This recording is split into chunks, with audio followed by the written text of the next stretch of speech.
Kisah kali ini adalah tentang keluarga Muto, sebuah keluarga yang kaya, berpendidikan tinggi, dan keluarga yang memiliki sejarah panjang dalam pendidikan kedokteran gigi. Namun, dua anggota keluarga, yaitu Yuki dan saudara perempuan Azumi, akan menjadi dua anggota pertama yang tidak akan menjadi dokter gigi. Azumi, sang adik bungsu, memutuskan bahwa ia ingin menjadi seorang model dan aktris.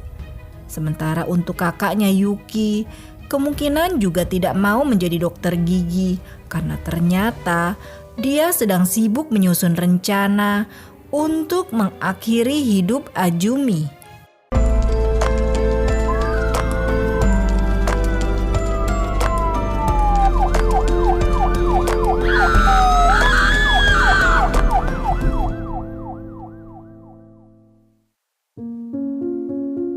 Menjadi bagian dari sebuah keluarga adalah sebuah berkah sekaligus kutukan.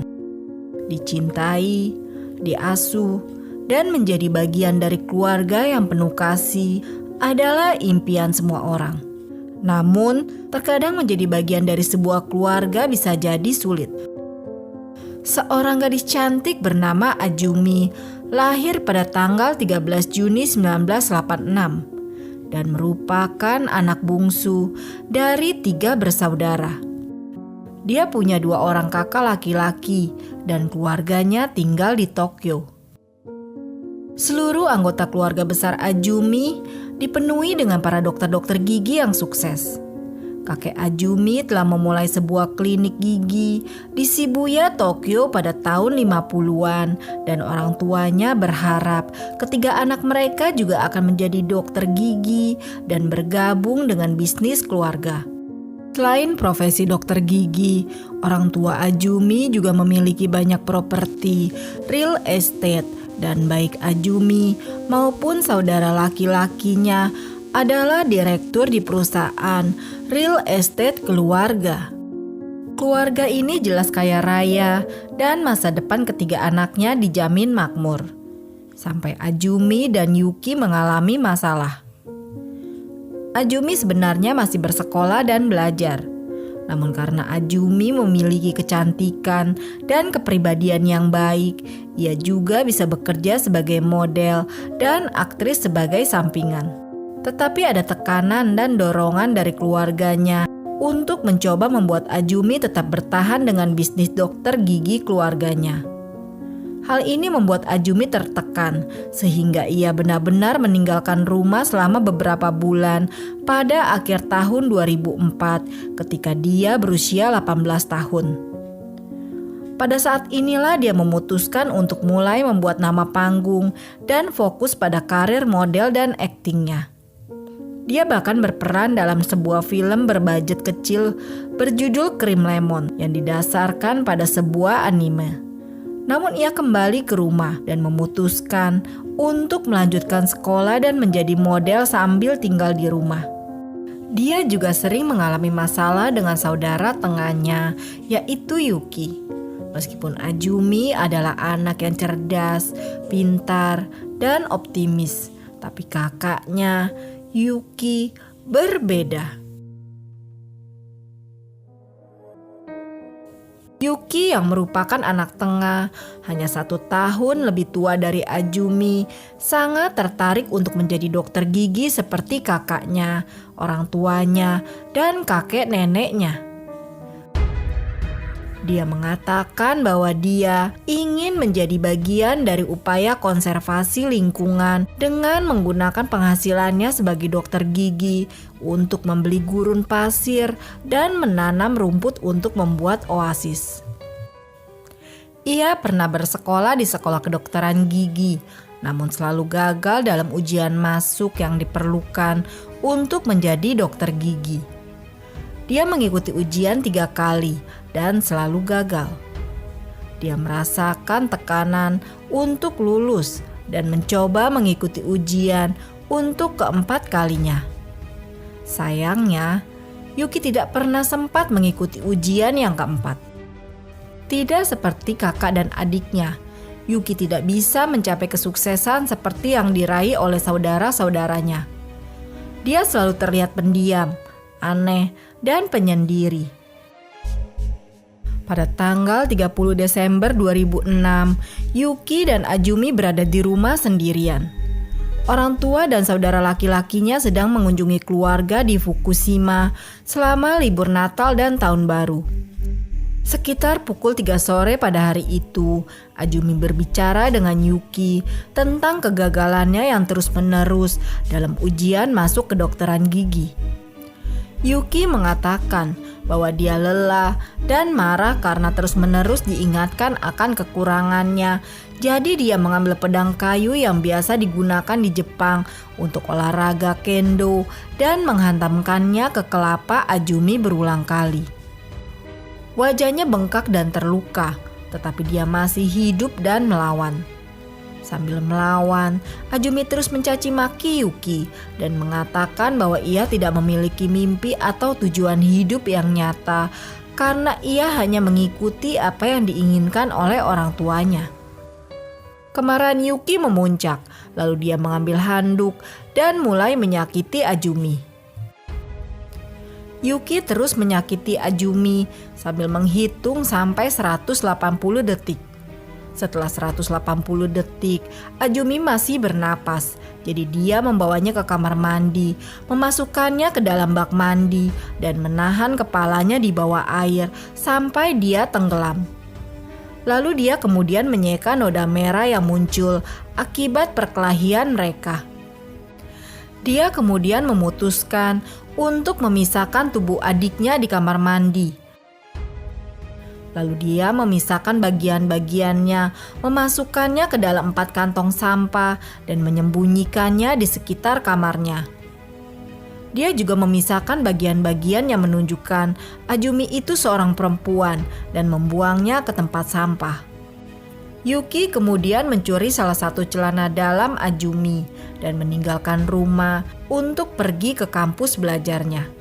Tidak ada seorang pun di rumah dan tubuh Azumi tetap berada di dalam rumah hingga tanggal 3 Januari ketika saudara laki-laki dan orang tua Yuki kembali dari Fukushima dan menemukan tas tersebut.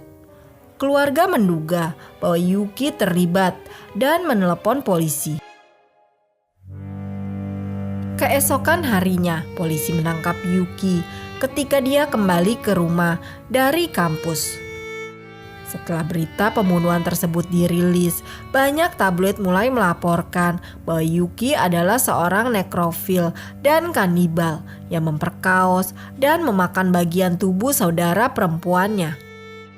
Namun, kantor jaksa penuntut umum distrik Tokyo membantah klaim tersebut dengan mengatakan bahwa itu adalah palsu.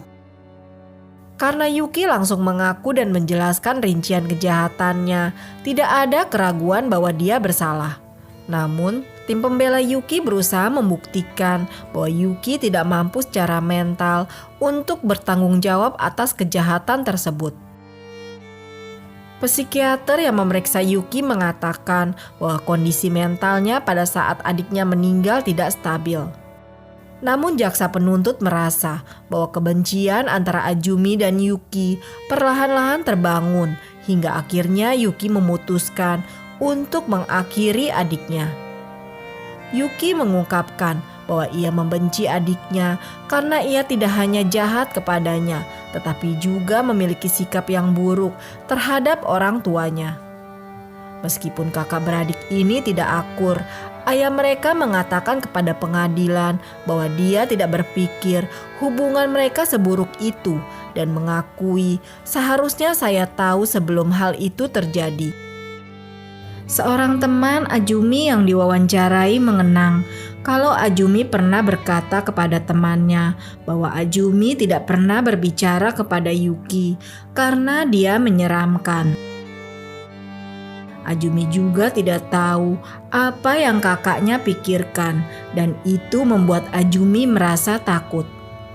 Teman Azumi yang lain juga mengatakan kepada polisi dia benar-benar waspada terhadap Yuki. Beberapa tahun yang lalu, dia mengatakan bahwa kakak laki-lakinya benar-benar bejat dan dia terus mengintipnya dengan pikiran penuh nafsu. Dia benar-benar ketakutan. Semua orang yang mendengar perkataannya benar-benar khawatir untuknya, tetapi tidak ada yang benar-benar tahu apa yang harus dilakukan. Terlepas dari konotasi incest dari temannya, polisi menyatakan bahwa Yuki tidak memiliki pikiran ngeres atau incest tentang adiknya, dan gosip di tabloid itu tidak akurat.